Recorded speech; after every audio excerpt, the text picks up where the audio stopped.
everyone, and welcome to English Pod. My name's Erica. And I'm Marco. So, Marco, how are you doing today? I'm doing great, and I'm really looking forward to our lesson because we're going to the eye doctor today. Okay, so we've got an elementary lesson about going to the eye doctor. Yes. Well, let's get started then with our vocabulary preview. Vocabulary preview. We have 3 words today in our vocabulary preview. All 3 words come from our dialogue. Our first word is struggle. Struggles. Struggle. Struggle. So, Marco, when I struggle to do something, what does that mean? It means it's difficult. It means that you have a hard time, so you can't really do it very quickly. So you have to try really hard. You have to try really hard. Yeah, to do something that's difficult. Yes. Okay, our next word is blurry. Blurry. Blurry. Blurry. B-L-U-R-R-Y. Blurry. Whenever something is blurry, you can't really see it well. It's not clear. Right. That's right. Everything will be blurry. Mm-hmm. Okay, and our final word is prescription. Prescription. Prescription. Often when you go to the doctor and you need some medicine, he writes out a prescription. Right. A little paper that says all the medicine that you need, and then you can go to the drugstore and buy it. Exactly. Mm-hmm. Okay, so those 3 words you'll hear in today's dialogue, and I think it's time we listen to the dialogue.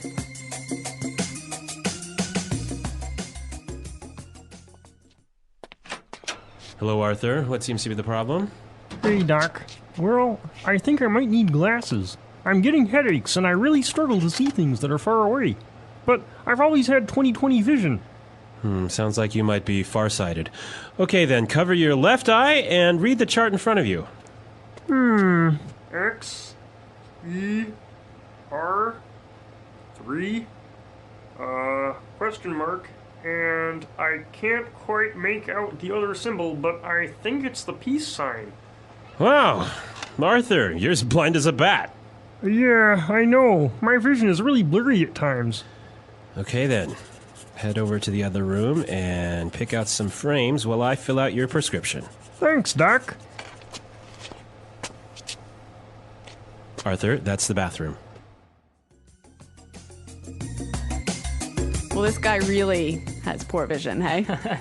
Well, actually, you know what? I've walked into the bathroom, the men's bathroom, actually, instead of the women's bathroom, and that's not because I wasn't wearing my glasses. It's because you weren't paying attention. That's true. Okay, let's take a look today at our language takeaway.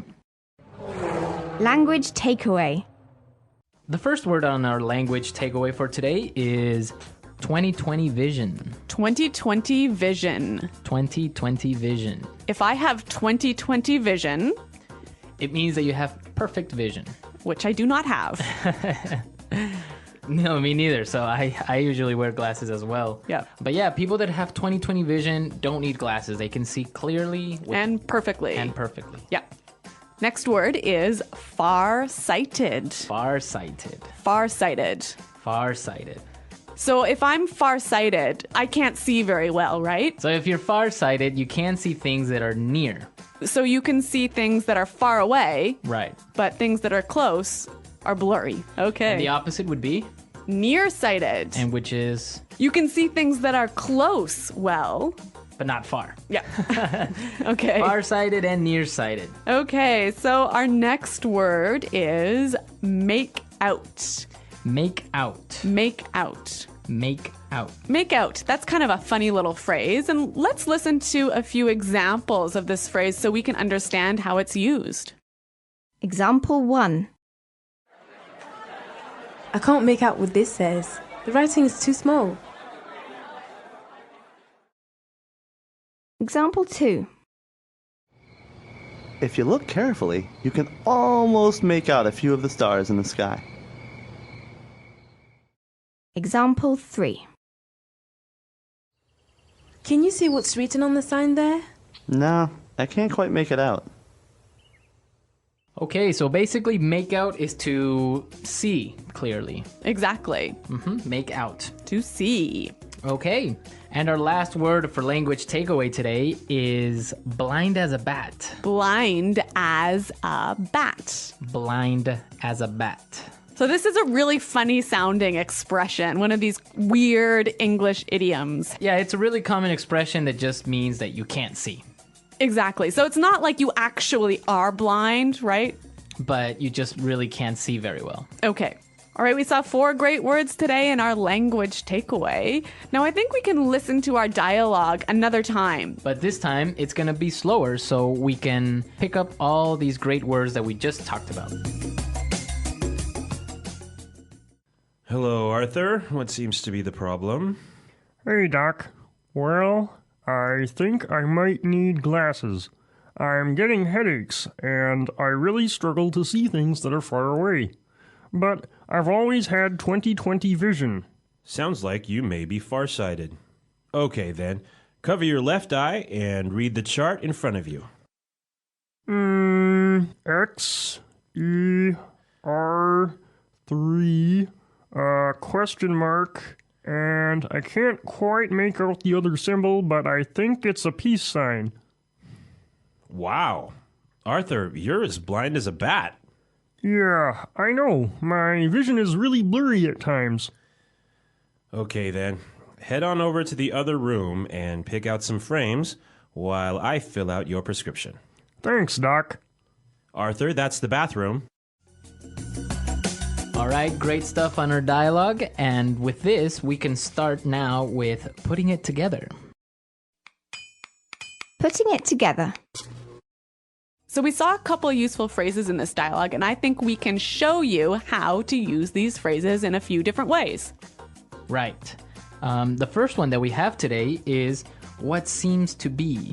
So we heard in the dialogue, the doctor said, What seems to be the problem? we can use this same expression in a number of different ways. Let's listen.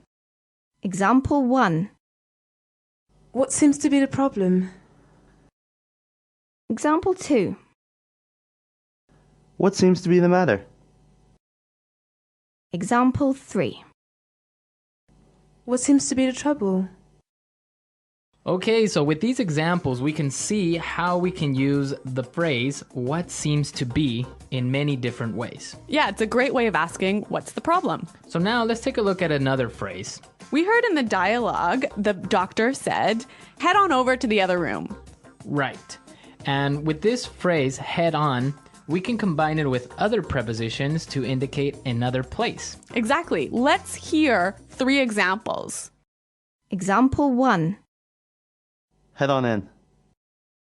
Example 2. Head on out. Example 3. Head on up. Okay, so for example, we can say, head on into the house, it's gonna rain soon. Or we can say, hey guys, let's head on out to the park. Or I can also say, head on up to my room, I'll be there in a second. Great.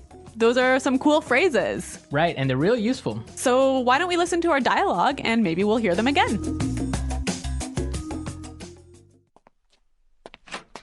Hello, Arthur. What seems to be the problem? Hey, Doc. Well, I think I might need glasses. I'm getting headaches, and I really struggle to see things that are far away. But I've always had 20/20 vision. Sounds like you might be farsighted. Okay, then. Cover your left eye and read the chart in front of you. X, E, R, 3, question mark, and I can't quite make out the other symbol, but I think it's the peace sign. Wow. Arthur, you're as blind as a bat. Yeah, I know. My vision is really blurry at times. Okay, then. Head over to the other room and pick out some frames while I fill out your prescription. Thanks, Doc. Arthur, that's the bathroom. Okay, so talking about going to the eye doctor today, I have a question for our listeners. A challenge A for challenge. the listeners.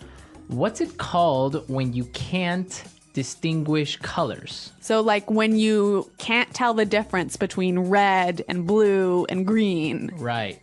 So what is that condition called? So There's like a technical term. We want the technical term. we want the technical term. So we'll be looking for it on our comments page, and be sure to, if you know the answer, post it. At EnglishPod.com. Also, if you have questions about today's lesson or any other lesson, please come and visit our website and ask us. Yeah, we hope to see you there, but until then, it's Goodbye. Bye.